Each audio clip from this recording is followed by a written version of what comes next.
Buonasera, bentrovati alla terza puntata di TV7 Match speciale Sindaco di Padova, reggente Ivo Rossi. Questa sera i temi saranno davvero molto interessanti, i parcheggi, l'auditorio, insomma tante cose che a Padova devono essere migliorate oppure che a Padova funzionano. Ne parliamo questa sera con il sindaco sempre Ivo Rossi, grazie di essere con noi. Grazie a me ancora. Con Nicola Rossi, grazie. Buonasera. Grazie a Giovanni Viafora. Al professor Manocasi, nostro editore, grazie professore, grazie anche a Jacopo Siva, ormai ci vediamo tutte le sere come di consuetudine. Professor Manocasi, i commercianti inizio a lei sono molto arrabbiati perché dicono noi a Padova, oltre la crisi, oltre che ci scassano le vetrine, oltre questo, ci mancano anche i parcheggi e la gente non viene in centro per questo motivo. E invece ci sarebbero dei posti davvero molto interessanti per poterne costruire di nuovi. Più che costruirli ci sono delle aree che possono essere acquisite dal comune, ma questo penso che sia nella natura delle cose. Il problema è il tempo, cioè farlo il più presto possibile, che sono per esempio le vecchie caserme che sono all'interno delle mura di Padova. Questi sicuramente possono rappresentare un punto di parcheggio da cui partono poi i mezzi pubblici. Ecco, in questo senso vorrei sapere da Ivo la tempistica che potrebbe avere un'operazione di questo genere. Allora, il parcheggio è sempre stato un tema un po' spinoso, insomma, però nel corso degli ultimi anni credo sia stato fatto molto. Guardate, una delle porte d'accesso, che non era così fino a qualche anno fa, è diventata via Porciglia, piazza Remitani, dove fra l'altro stiamo completando gli interventi in questi giorni con la pedonalizzazione. È diventata una piazza, a mio giudizio, bella, ma insomma il giudizio è sempre quello degli altri, non quello che posso dare io, e lo si vede dal numero di persone che ormai attraversano e arrivano in centro, sempre rimanendo all'interno dell'isola pedonale, da Piazzale Boschetti, perché appunto abbiamo il nuovo parcheggio, quello multipiano, più abbiamo utilizzato temporaneamente anche l'ex Piazzale Boschetti del trasporto pubblico extraurbano, e sono circa 1000 posti auto a disposizione. È un numero davvero importante in un'area centrale. E per venire appunto però alla questione il punto delicato dei parcheggi per noi è la parte ovest della città, dove non abbiamo sostanzialmente un parcheggio. Bisogna andare o l'ex Foro Boario in Prato della Valle, oppure che è molto piccolo, quello di Piazza Insurrezione. Il lavoro che stiamo facendo è una cosa complicata, perché appunto la proprietà delle caserme, in questo caso la caserma Prandina, è del demanio, però allo stesso tempo il demanio l'ha concesso in questo caso al Ministero degli Interni per realizzare la caserma dei Vigili del Fuoco. Questo è uno dei paradossi dell'Italia, guardate, perché qua vicino abbiamo la caserma dei Vigili del Fuoco, realizzata credo qui 20 anni fa, forse addirittura meno. Il Tremonti l'ha cartolarizzata, significa che è stata venduta, rimane la caserma e ogni anno il Ministero paga un affitto, una cosa stratosferica, potrebbe farsi la caserma 10 volte. Allora hanno immaginato di rifare la nuova caserma dei Vigili del Fuoco all'interno della Prandina, perché l'area è di proprietà in questo caso demaniale. Io penso che abbia senso, semmai è una cosa su cui stiamo lavorando anche con il Ministero, perché riacquistino questo immobile a condizioni che siano prezzi di mercato e non prezzi da usura. In tempi rapidi? Ma sì, io mi auguro di sì. E il lavoro che stiamo facendo è, gli ho detto, dateci nel frattempo la caserma Prandina, datecela, forse anche per un periodo transitorio, perché è talmente grande all'interno che, pur facendo un bel parco, e quindi ampliando quello che c'è già, vengono circa 500 posti auto. Sarebbe una cosa fondamentale, perché a questo punto con 500 posti auto là ci dà la possibilità di cambiare completamente l'assetto di accesso alla porta, diciamo da ovest in città. Ci consentirebbe di togliere anche il parcheggio di Piazza Insurrezione, che è, come dire, non è il massimo, perché è una piazza pavimentata usata in modo improprio. Ci consentirebbe di realizzare una linea veloce di trasporto pubblico dalla caserma, da Piazzale Savonarola fino a Piazza Garibaldi, quindi nel cuore della città, una navetta che vada permanentemente. E questo cambia anche il tessuto commerciale, soprattutto anche lungo via Milano, perché uno potrebbe farla anche a piedi, non è lontanissima, e rafforzerebbe anche quella struttura. Io insomma, non sono in grado di dare in questo momento i tempi, perché quando hai a che fare con lo Stato, prima di arrivare al punto è sempre una cosa complicata. Però quello che noto è che con il governo Renzi cose che sembravano impossibili stanno diventando praticabili, perché ha una volontà di ferro, una determinazione straordinaria, e io credo che questo debba essere un po' l'impianto che dovremmo avere tutti anche per il futuro, per cambiare questo Giovanni paese. Viafora. Sì, sulle opere pubbliche. 5 anni fa Zanonato in campagna elettorale aveva promesso appunto auditorium, centro congressi, la nuova questura. Mi pare che di queste tre la più vicina alla realizzazione entro il mandato sia il centro congressi in Fiera, quella che ha l'iter, diciamo così, più evoluto. È già stata fatta l'assegnazione. Volevo chiedere al sindaco Rossi a che punto siamo e che tempi ci potrebbero essere. Dovrebbe essere convocata la commissione, credo, per la settimana prossima, quella che ha fatto l'assegnazione a un'impresa che ne ha vinto il progetto che ha vinto. C'erano tutte le verifiche di legge obbligatorie, peraltro, e quindi hanno interloquito con l'impresa perché aveva fatto un ribasso importante, quindi per verificare se era un ribasso compatibile, perché le norme sono molto precise in questo senso. La settimana prossima presumo che possa essere assegnata in via definitiva, e quindi partirebbero poi tutte le fasi, diciamo, di progettazione per l'avvio del cantiere. E il centro congressi, che è un tema, in fondo, cosa potrebbe interessare alla città? Noi non andiamo a un congresso, sì, possiamo anche noi andare a un congresso, ma l'idea che l'ha sorretto è quello di aumentare la capacità turistica della città. Esiste una domanda di turismo congressuale che ha bisogno di grandi strutture, che è fatto dalle aziende che vanno a fare i meeting in giro per il mondo, e che ha bisogno di avere strutture adeguate. Nel Veneto non ce n'è una, eppure c'è una domanda turistica, come dire, anche una disponibilità a venire nel Veneto enorme. Pensiamo a Venezia, insomma. Adesso noi abbiamo grande orgoglio per le nostre bellezze, però indubbiamente Venezia richiama molto di più. Allora, l'idea su cui abbiamo lavorato è quello di realizzare il centro congressi, chiamiamolo così, delle Venezie, quindi per tutto il sistema, e è un volano di economia straordinaria, perché vuol dire che gli alberghi funzionano tutti, vuol dire che i ristoranti funzionano, le attività commerciali funzionano. E guardate, una delle cose che guardavo l'altro giorno sulle indagini fatte dal Ministero del Turismo, la città, lo dico con orgoglio, che è cresciuta di più negli ultimi anni, dal 2007 fino al 2012, in termini di presenze turistiche, in incremento percentuale pari al 40%, è stata la città di Padova. Ci collochiamo all'8° posto a livello nazionale, e questa cosa è stata figlia di una serie di attività che sono state fatte dalla Camera di Commercio, dal Comune, da una molteplicità di attori, la stessa capacità organizzativa che si è rivelata importante. Rossi, in che tempi si potrà vuol dire che entro l'anno partono i lavori. Nicola Rossi. Allora, i parcheggi sono stati sempre un tema importante per il mondo del commercio. Oggi la situazione indubbiamente è migliorata, perché se pensiamo al parcheggio a Piazzale Boschetti, che ha dato un contributo, anche se temporaneo magari, ma il contributo è interessante, perché via Porciglia è diventata effettivamente una via di transito per il sistema delle piazze. Il nuovo autosilos in zona PP1, manca qualcosina chiaramente a ovest, questo è vero. Piazza Insurrezione in qualche modo assolve, rinforzata da Boschetti, assolve in qualche modo alla... Cancellare Insurrezione vorrà dire comunque aprire una realtà, la Prandina, o comunque in un'area del solo genere. In quel caso. Solo in quel caso.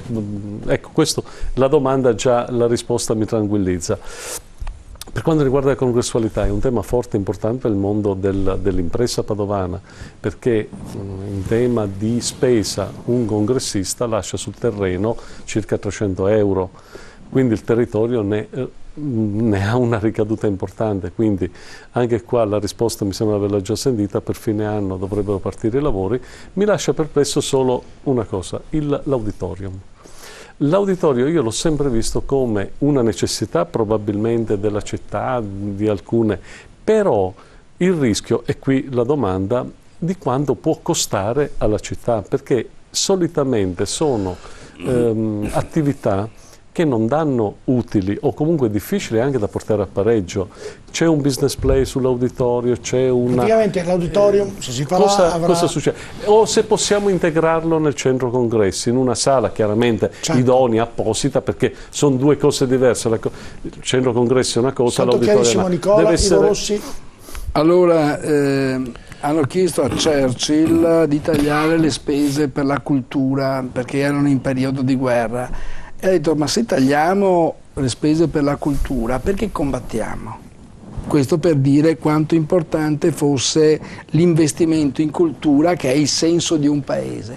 Allora, sull'auditorium, la decisione che ho assunto l'anno scorso a un certo punto è stata quella di decidere di non realizzarlo più nel piazzale Boschetti, perché rischiavamo di rimanere impantanati con polemiche assolutamente pretestuose, ma tant'è, insomma la situazione era questa, anche con difficoltà da parte della Fondazione Cassa di Risparmio. Intanto con quali soldi li realizza? Non lo fa il Comune, non lo realizza il Comune, perché altrimenti uno mi dice: ti sei impegnato a farlo, non l'hai fatto. Noi eravamo consapevoli che l'avremmo fatto perché c'era un accordo Comune e provincia, all'epoca Zanonato e Casalì, e assieme alla fondazione, con la disponibilità della fondazione. Poi conflitto politico con Radegani, diventato presidente, ha allontanato questa prospettiva. Oggi la prospettiva esiste, nei prossimi giorni penso di poterne parlare in modo anche più come dire, strutturato, perché nel corso degli ultimi mesi ho lavorato molto con la Fondazione Cassa di Risparmio, che per la prima volta ha indicato nel suo programma triennale la realizzazione e quindi il finanziamento dell'auditorium, con Intesa San Paolo, che è proprietaria degli immobili di Piazza Eremitani, che è quello dell'ex esattoria della Cassa di Risparmio, che dovrebbe essere il luogo in cui si va a collocare cioè lo spazio all'interno per poter realizzare una sala da più di 1000 posti. Sarebbe a fianco del Pollini. In più noi abbiamo un problema molto serio, perché la cultura musicale non si inventa ma si costruisce, si alleva. Abbiamo il conservatorio che è lì a fianco, che è in condizioni disastrose. Viene fatta quindi un'operazione dove probabilmente coinvolgeremo anche dei privati, che quindi si occuperanno della gestione. Questo per dire il quadro di riferimento. Gestione a fine anno avremo costo zero, parliamo di gestione. È del tutto evidente che noi abbiamo l'interesse, dopo che sia zero, in questo momento direi una bugia, diciamo perché non abbiamo definito, ma voglio dire, dobbiamo ridurre il più possibile i costi. All'interno, sotto, immaginiamo una galleria commerciale, quindi con ristoranti che danno sulla piazza Eremitani, cioè creare anche quelle condizioni di reddito che abbattano i costi, che altrimenti diventano apparenti costi della cultura, ma diventano un volano per la cultura. Quindi costi da parte dell'amministrazione non ci sono, da parte dello Stato non ci sono, non c'è nessuno che tira fuori i soldi, solo privati. No, allora, i partner in questo caso è la Fondazione Intesa San Paolo, e anche, adesso vedremo, dopodiché stiamo facendo proprio i conti prima di annunciarlo, perché vanno misurati esattamente, ma fossero anche, che ne so, 100.000 euro all'anno di partecipazione del Comune. È un investimento straordinario. Perché non usiamo la chiesa degli Eremitani, visto che è una struttura meritevole, acusticamente perfetta e capiente, perché porta circa 1000 persone, cosa che è stata fatta per esempio dal sindaco Benzi in tempi non sospetti. No, ma si fanno anche adesso concerti, è che la allestisci di volta in volta e ha un numero di posti limitati, è un problema anche di costi, ma insomma io penso che la città su questo sia matura, perché abbiamo anche strutture musicali importanti, dall'Orchestra di Padova del Veneto, i solisti veneti, insomma c'è anche una lunga tradizione e anche sensibilità musicale. Cioè, noi vediamo per esempio il Pollini spesso ha il tutto esaurito, c'è una domanda, poi non dobbiamo immaginare che sia l'auditorium dei padovani. Cioè noi dobbiamo porci nell'ottica che noi siamo la chiamiamola così, capitale del Veneto. Cioè allora mettiamo a disposizione lo strumento congressuale a disposizione e ci guadagniamo noi, no? Di tutto il sistema veneto che gli altri non ce l'hanno. Un auditorium che diventi il punto in cui come dire, uno viene ad ascoltare la musica, perché andare a Venezia è molto più complicato. Mi capita di andare qualche volta alla Fenice, e però torni a casa in ore molto tarde, no? Allora, per chi abita in terraferma, come si usa dire, sei a mezz'ora da Vicenza, noi dobbiamo ricostruire la nostra centralità anche dal punto di vista economico, lavorando in questa direzione. Prima di Jacopo Silva, Sindaco Rossi, per andare al centro congressi, per andare all'auditorio, per andare nei parcheggi ci vogliono le strade asfaltate, si stanno asfaltando visto che ci sono molte buche nelle strade di Padova? Sì, non è che io non vedo le buche, no? Per cui uno dice guarda che amministratori distratti che hai, crescono le buche e guardano dall'altra parte, perché la mia macchina che ha più di 17 anni ha le sospensioni un po' come dire, più usurate e quindi le sento di più degli altri. Però in questo momento stiamo asfaltando, abbiamo fatto un investimento da circa 5 milioni di euro, è poco rispetto a quello che richiederebbe la nostra struttura, però si fanno come dire, alle nozze con i fichi che hai.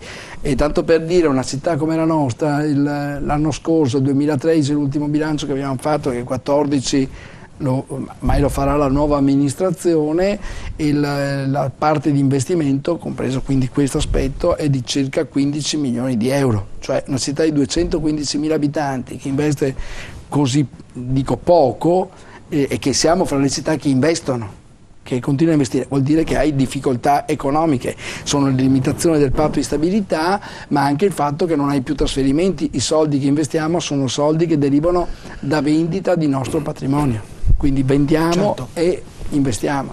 Jacopo Silva? Venga il centro congressi, sembra una cosa che riguarda pochi e invece porterà turismo, tanto turismo a Padova, e del centro congressi se ne accorgeranno, come dire, in busta paga tutti i padovani alla fine del mese, perché porterà ricchezza, persone che vengono qui, che poi quando sono qui spendono, eccetera. Invece la domanda è questa: la questura la vogliamo spostare da lì? È una struttura ormai anziana, fa fatica, immagino le auto della polizia, arrivare là dentro, in un posto insomma nel pieno centro, e tutto sommato in un posto dove non contribuisce neanche a essere presidio, perché è in una zona tutto sommato insomma abbastanza tranquilla. Perché non portare avanti l'idea giusta, che ho sentito più volte proporre in questi anni, di spostarla da lì in una struttura completamente nuova, inserita lì proprio dove servirebbe, per esempio a fianco alla stazione? Condivido l'obiettivo, l'abbiamo anche perseguito. Innanzitutto la questura di per sé non vuol dire sicurezza, la collocalizzazione fisica, però aiuta a rendere, certo, molto più efficiente l'intorno, ma anche il sistema. Cioè il lavoro dei poliziotti, essere messo in condizioni di poter essere il più agevole possibile. Abbiamo fatto decine di riunioni, fra l'altro, con le Ferrovie dello Stato per l'area che sta a fianco alla stazione dove c'è l'extraurbano.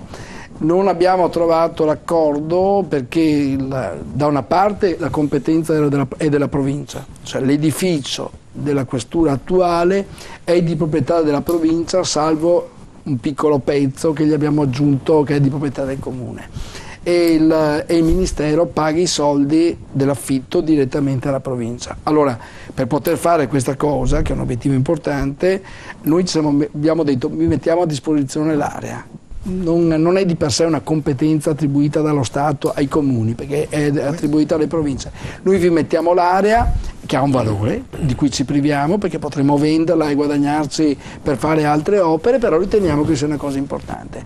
E devo dire che era Maroni all'epoca il ministro degli interni e Barbara Degani il presidente, è stata una cosa dove non siamo riusciti a venirne a capo, nel senso che la provincia non era disponibile a mollare l'altro che avrebbe potuto vendere, oltretutto la Santa Chiara, e contemporaneamente il Ministero penso che abbiano difficoltà anche loro, che dopo bisogna sempre stare, tutti quanti sono pronti a scaricare le responsabilità, ma a pagare l'affitto, siccome già pagano con ritardo, quindi quelle difficoltà. Però l'obiettivo, se riuscissimo a trovare per le condizioni, quindi anche proprio di volontà della politica, finalmente oggi abbiamo Alfano, sarebbe una cosa praticabile domani mattina. Va bene, Sindaco, abbiamo chiuso anche questo speciale Ivo Rossi di questa sera. Noi ci vediamo domani sera per l'ultima puntata, parleremo del nuovo ospedale di Padova con gli ospiti che abbiamo qui questa sera, che saluto molto volentieri.